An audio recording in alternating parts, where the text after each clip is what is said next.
ငါမေးလိုက်ဖို့ဆုံးဖြတ်လိုက်တယ်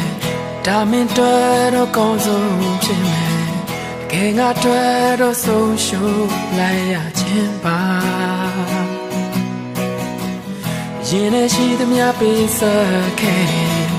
ငါစွမ်းရှိသလောက်ချစ်ပြခဲ့တယ်ဇလန်းဆုံးတော့ငါတယောက်ထဲပါပဲညိုနေခြင်းများမထားပေမဲ့ပြန်ဆုံးခွင့်တို့ရချင်ခဲ့မင်းမျောလင်းတော့ဘဝလေးတဲ့မှာအစဉ်ပြေနိုင်ပါစေနေရဘဝမှာပြောပါတော့ကွာငါမင်းတို့စုရတောင်းတယ်နေရကွေးမှာပြန်ဆုံးတဲ့ခါရင်တိုင်းပဲနေရဘဝ